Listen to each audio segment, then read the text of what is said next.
Hello everyone and welcome to Medford Anywhere Learning TV. We're glad you're tuned in. We want to give a shout out to our friends at Southern Oregon PBS, KTVL, KDRV, and the Dove Network. Thank you for hosting us on your station. In the Medford School District, we have one shared vision, and that we believe that all are learning, and learning is for all. And what better place to do that than right here on Medford Anywhere Learning TV. Hi, I'm Zoe Boyles from Oak Grove Elementary, and I teach first grade. So the first book that I brought today is one called When I Was a Grown-Up and Other Poems, and the author is someone named Nicole Hansen with illustrations by Tevin Hansen. Ooh, I hear the same last name. I wonder if they're related. We're going to read a poem today called Animal Parade. Let's check it out. Animal Parade. There are lots of different animals, so I'm having a parade. I'm making all the noises that each one likes to say. Cows go moo, and lions roar, and baby chicks say peep.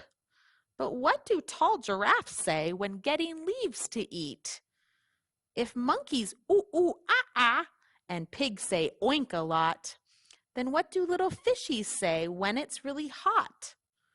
The tiger gives me trouble because I'm not sure what he'd say, but I know that sheep say baa and horses like to neigh. Cats meow and ducks say quack and big dogs like to bark. But what about the rhino or the troublesome aardvark? Donkeys he and haw and roosters cock-a-doodle-doo, but there are lots of animal sounds I don't know how to do. That poem about Animal Parade talked about different sounds that are made. And so I thought it would be really fun to do a science experiment today, or a science exploration, I sometimes call it with my students. But the sound experiment we're going to do today is talking about how sound is made and what sound is. And it only requires a couple tools from your house. Let's look at what supplies I brought with me today. I brought a bunch of different spoons of all different sizes, and I brought some string. And I already cut my string. You're going to see that it's pretty long. Let's see how many hands of mine, my adult hands. 1, I'm going to slide that, 2, 3, ooh, got a little bend in it, 4, 5, it's long, 6, about 7 of my adult hands, and if you have someone at home that can help you, I think it's about 4 feet long.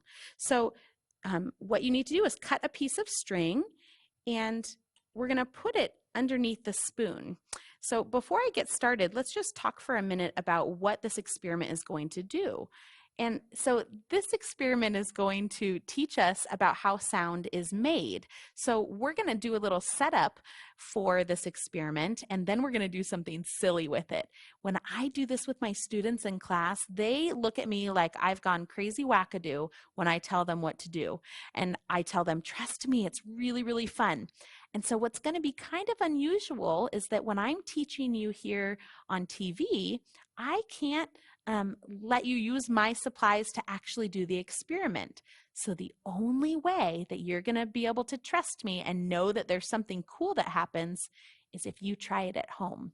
And so you're going to hear not very much through the TV, but if you do it for yourself, you're going to hear something amazing come through your ears. So I encourage you that after I show you how to do this experiment, that you take some time at home and you do this super easy, fun activity with your family, okay? So let's look back down at our supplies, and I'm going to show you how we get our setup going. So I put the spoon over my string, and now all I need to do is tie this into a little knot. Now, I know that tying shoes is a really big skill that my first graders are learning, but some of them have it and some of them don't know it yet, and they're working on it. So if you need help taking this, making this little knot, you can ask an adult at home. Now, it doesn't have to be a true knot. I just tied it once, and I know that when I'm holding the string, that's going to hold the spoon up okay. My spoon also has it gets gradually bigger. So I know that it's not going to slide off if I put it right there on the edge. If you need to make it more secure, you can tie a whole knot. And you can use any different kind of string. I happen to have this nylon white string, and you can also experiment with different size spoons too. I'm starting with my biggest one. So let's look at what we will be doing with the spoon itself. So I have my spoon tied around the string, and now I'm going to do something kind of crazy. This is the part where my students say, "Really, Mrs. B?" You are going to let your spoon kind of hang down a little bit. Make sure the string is tight enough that you're holding that spoon. And my spoon might disappear on camera for just a minute, and that's okay. It's because I want to show you what I'm doing with the string up here. So you're going to take part of the string and you're going to wrap it gently around your fingers a few times.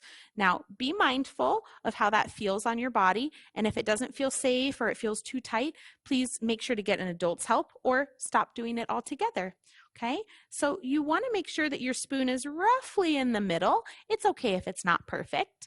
And what you're going to do now is this. Watch.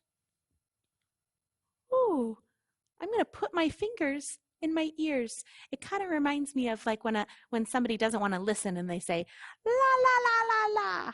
All right, but you're not really doing that. So stick your fingers in your ear. Your string is wrapped around your fingers, and you're going to stick those fingers in your ear. And now here's the kind of crazy part. You're going to let your spoon hang down so it's not really touching you, and you're going to bonk it against something hard. Watch me do it. Oh my goodness. You could not hear what I heard, but it was amazing. I can't wait for you to try this at home. What's really incredible is sound is made by something called vibrations. And those vibrations, when we do this experiment and the spoon bonks against something hard, the vibrations travel through the string.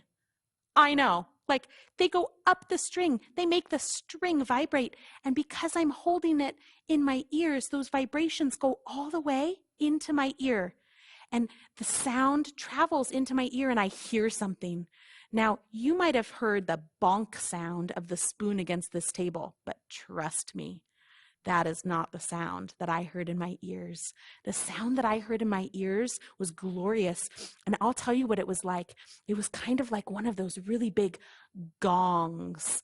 It's like those big metal gongs, and they have a mallet and they go gong.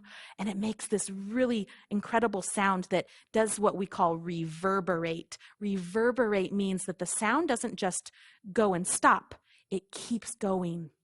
It reverberates. So if you want to learn that new word, here's my motion for it. Reverberates. It keeps moving forward. So that sound, when I bonked the spoon, it vibrated and the sound reverberated into my ear and it made it sound like a gong. Now, here's my challenge for you at home, kiddos, that if you experiment with different size spoons, you will discover something very interesting. Do you want me to give you a hint?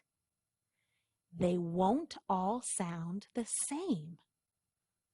There's going to be something different. The tone, how high or low, is going to change depending on what size spoon you are using. Here's another hint.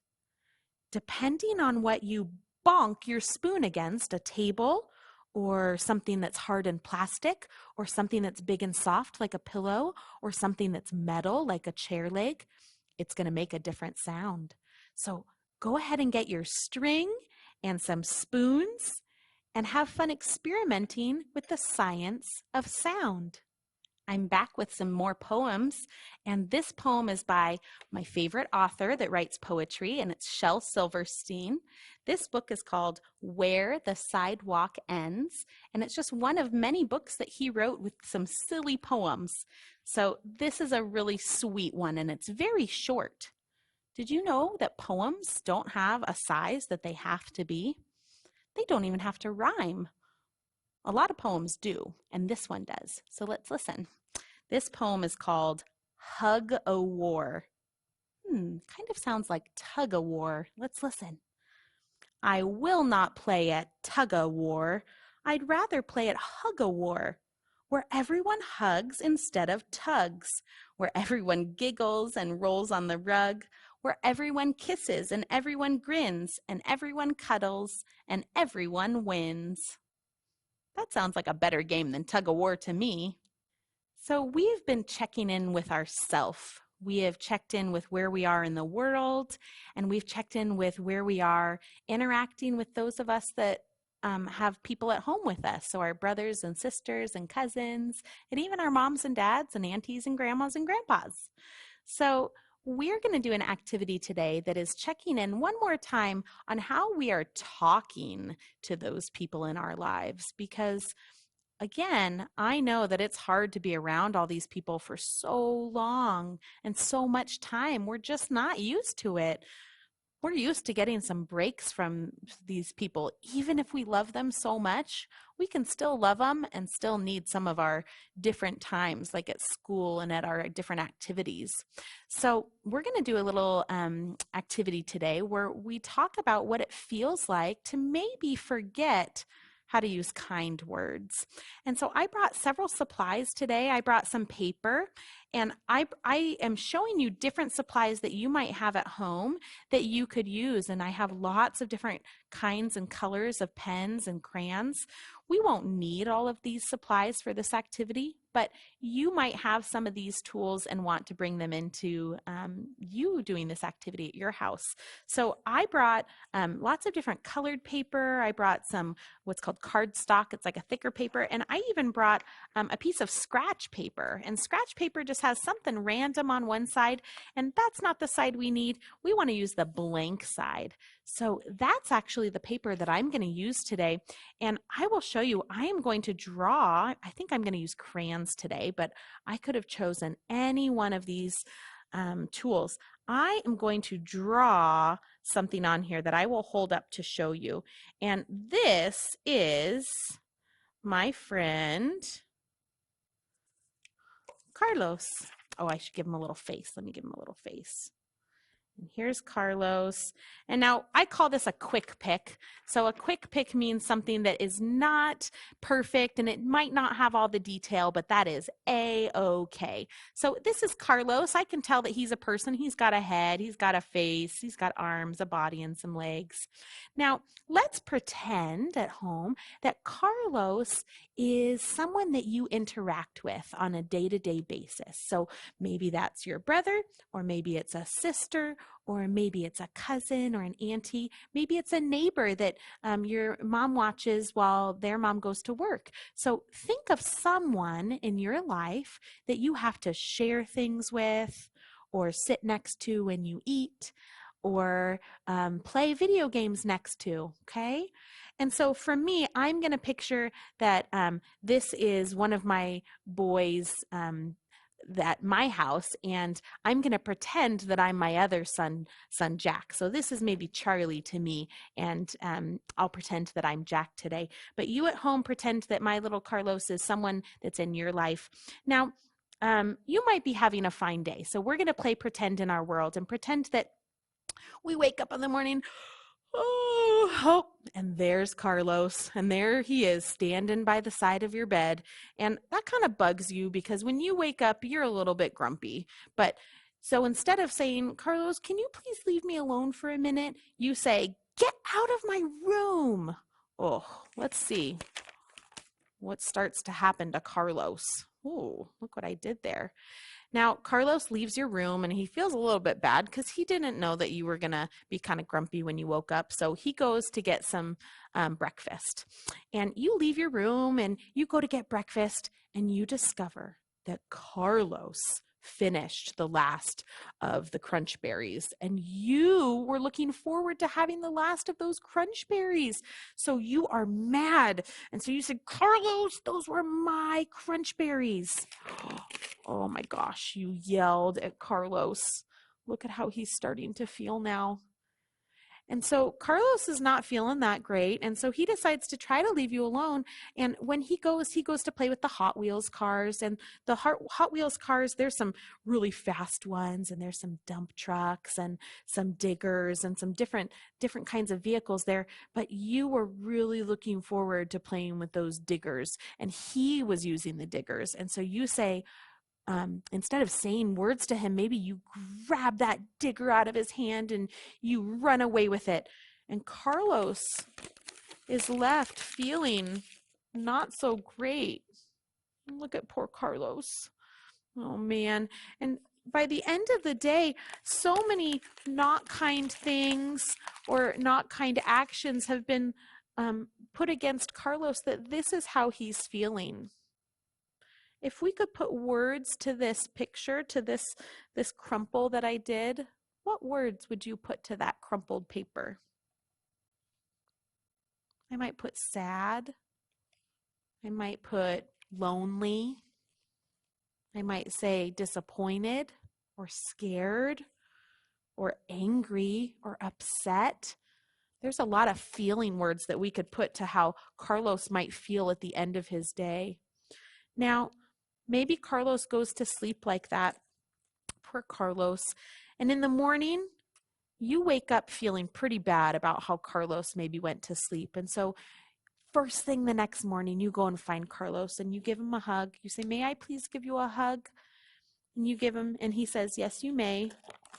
And that starts to straighten Carlos out a little bit. And maybe just having a nice night of sleep straightens him out a little bit more. And then later you say, "Carlos, do you want to play Hot Wheels with me?" And so you both pull out the Hot Wheels and you say, "I got the construction vehicles yesterday. Do you want to play with them today?" And Carlos says, "Thank you. That makes me feel so much happier." And so by the end of Carlos's day, you've done what's called repair, and you've been really kind and used nice words and shared. And so here's Carlos again. Let's see what he looks like. There's Carlos. I can see his head again, and I can see his arms and his body and his legs. But you know what I notice? Carlos is still kind of wrinkly. Why do you think Carlos is still kind of wrinkly? Yeah, it's because those are the words or the actions that happened yesterday. And so even though you smoothed out as much as you could and you apologized, you said sorry, does he still remember that you said those words to him? Yeah. So we have to remember that when we are so close together during these times of social distancing, it's hard and it can be a challenge to be interacting with the others in our world. But we want to do a check-in with ourselves and with our minds and our words and how we're interacting with others and making sure that we're being the very kindest selves that we can be. And if you need to smooth things out and apologize to someone like Carlos, whoever your pretend Carlos was at home, that's a really good idea. You just need to remember that anything that you say or do is still going to leave a little wrinkle on them. And so the best thing that you can do is to think before you say or do something so that you don't have a wrinkle to smooth out in the first place.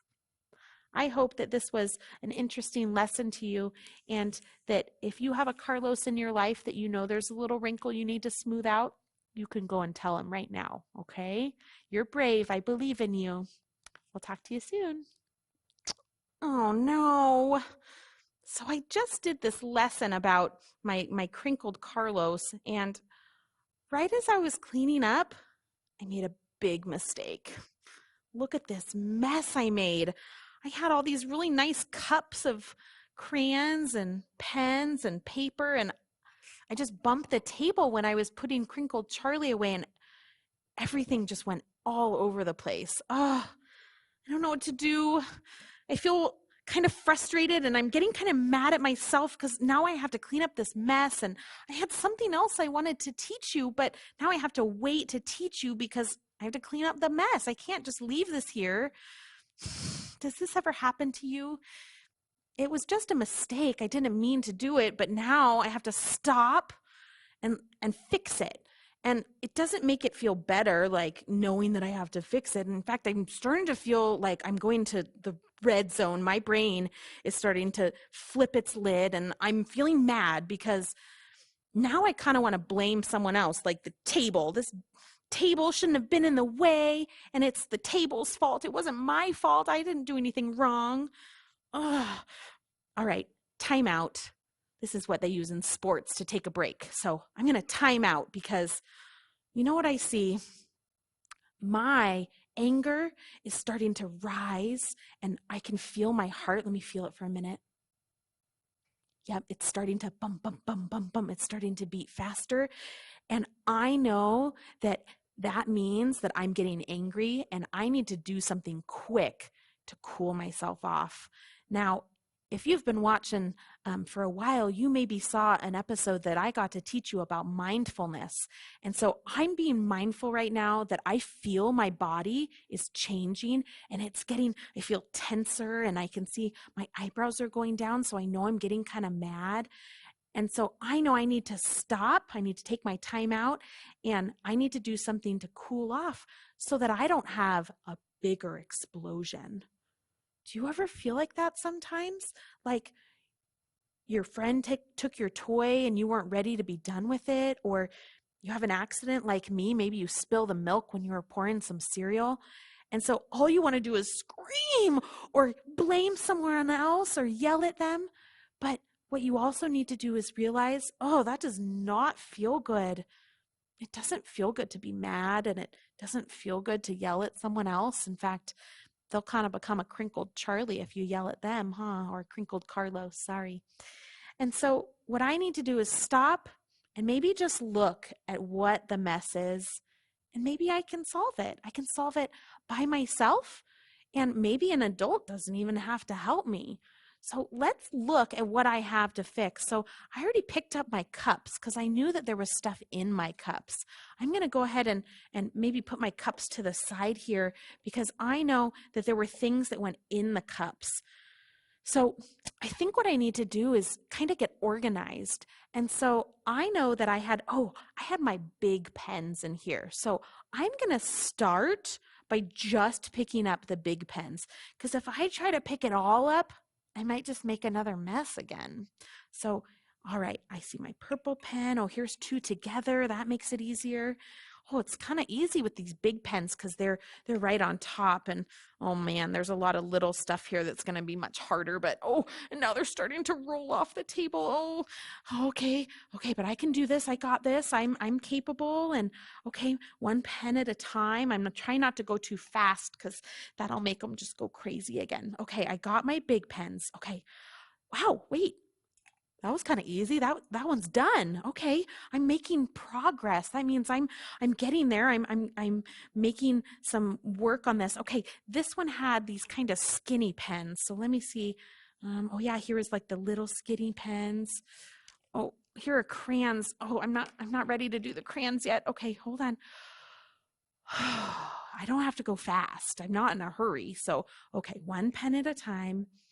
I'm capable, I'm smart, I'm strong. Sometimes I like to tell myself these things because, oh no, okay, it's okay. The lid just fell off. Let me push it on there. That way it doesn't dry out. Okay, that was good because maybe that pen wasn't on secure enough and it would have fallen off later. So now I'm going to check the lids as I put them on. Oh, good.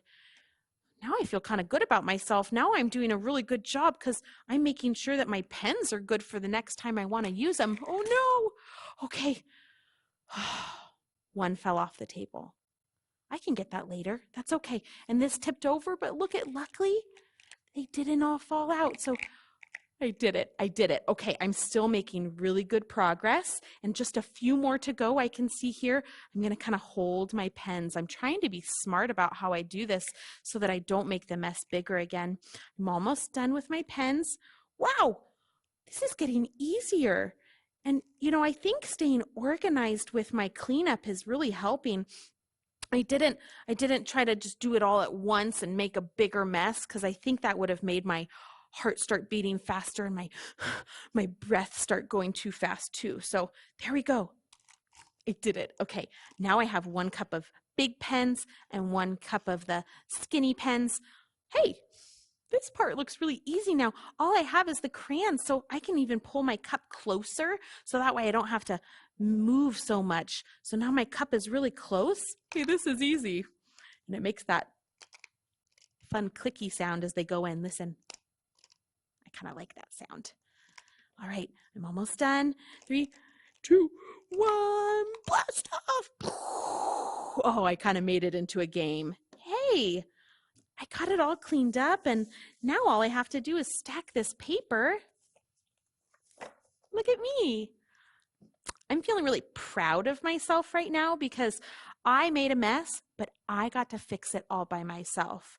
And so when you are starting to feel frustrated with yourself, or you make a mistake and you didn't mean to, you want to blame the table or you want to blame your little brother, just remember, you know what? I am capable, I am smart, I am strong, I can do this. It might take a little bit of time. I might have to time out whatever activity I was doing, but in the end, I feel really accomplished. That means I feel really good about the job that I did and the task that I performed. I hope the next time that you're maybe starting to feel tense and angry, that you remember to take a deep breath and check in with your body, check in with your surroundings, and you're able to problem solve to fix what the mistake was. Good luck.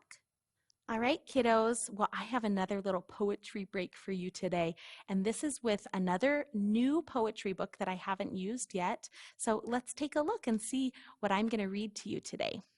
This book is called It's Raining Pigs and Noodles, and it is by a poet named Jack Proletsky, and the drawings are by someone named James Stevenson. Let's look at what poem I picked for us today. I thought it would be really fun to just read a silly, goofy, crazy poem. So this poem is called Purple Orangutans. Now, if you don't know what an orangutan is, sometimes people call them orangutans, but it's an orangutan. And here it is. It's like a kind of ape. Sometimes we call them monkeys. So picture a purple ape. Purple orangutans hurtle through space. Silvery unicorns gallop in place. Onions run races with noodles and spoons. Monkeys emerge from enormous cocoons. Turtles wear sweaters and pickles wear wigs. Talking tomatoes give lectures to pigs. Peanut-sized elephants flutter their wings. Cantaloupes dance as a pineapple sings. Bison ride bicycles, tigers fly kites, pelicans flicker their myriad lights. Feathery fishes float high in the air, radishes wash their luxurious hair. Rabbits and parrots play tag in the stars, marshmallows march in the meadows of Mars. These are a few of the wonders I find in the magic museum I keep in my mind. I love that poem. I think it's just so silly and fun. If you're feeling silly and fun, you can write your own words. It doesn't have to be anything real. It's the museum that you keep in your mind, and it can be as magical as you make it. Have fun. Thanks for coming for Medford Anywhere Learning TV. I had so much fun learning with you today. I hope you had fun with silly poems and making messes and learning about sound. We'll talk to you soon. Thanks for tuning in to Medford Anywhere Learning TV. Medford School District is a place where all are learning, and learning is for all.